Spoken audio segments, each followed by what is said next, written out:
মনোবীক্ষণ polyclinic, চিকিৎসার জগতে এক দশক। এখন এখানে সব বিষয়ে ডাক্তারবাবু এক ছাদের তলায়। ফোন করুন 7477799515 এই নম্বরে। আরজিকর কাণ্ডের বিচার চেয়ে বহরমপুরে বলরামপুর হাই স্কুলের প্রাক্তনীরাও পথে নামলেন। বলরামপুর স্কুলের সামনে থেকে মিছিল শুরু হয়ে বিভিন্ন এলাকা পরিক্রমা করে। বর্তমান ছাত্রছাত্রীরাও মিছিলে সামিল হন। স্বাধীনতা দিবস উপলক্ষে কাবেরীতে চলছে সব ধরনের পোশাকে আপ টু 70% অফ। অফারটি চলবে 27 আগস্ট 2024 পর্যন্ত। সঠিক দামে মনের মতো কালেকশন পেতে আজই আসুন কাবেরীতে।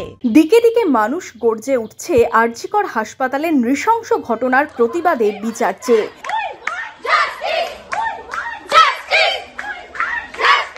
সেই প্রতিবাদের গর্জনে এবার সামিল হলো বলরামপুর উচ্চ বিদ্যালয়ের প্রাক্তনী থেকে পড়ুয়ারাও। শনিবার দুপুরে স্কুলের সামনে থেকে শুরু হয় প্রতিবাদ মিছিল।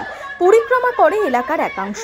মিছিলে পা মেলান অভিভাবকরাও। আজকে বর্তমান সময়ে যেটা ঘটছে আমাদের আশেপাশে, যে খুব সাধারণ ঘরের একটা মেয়ে এত সুন্দর পড়াশোনা করার পরেও তাকে এইভাবে হত্যা করার যেই এত সুন্দর একটা সাজিশ করেছে সবাই মিলে, এটার বিরোধিতা আমরা অবশ্যই করছি। তো আমরা বেশিরভাগ স্কুলের ছাত্রছাত্রীরা এবং প্রাক্তন ছাত্রছাত্রীরা আমরা সবাই ছিলাম। তো আমরা এখান থেকে বলরামপুর থেকে শুরু করেছি এবং বলরামপুর হয়ে পশ্চিমগামী বকুলতলা বেলপুকুর হয়ে এবং ওই দিক থেকে আমরা ঘোষপাড়া হয়ে আবার স্কুলে মিলিত হয়েছি। এদিন মিছিল থেকে দাবি ওঠে দোষীদের কঠোর শাস্তি এবং মহিলাদের নিরাপত্তা দেওয়ার।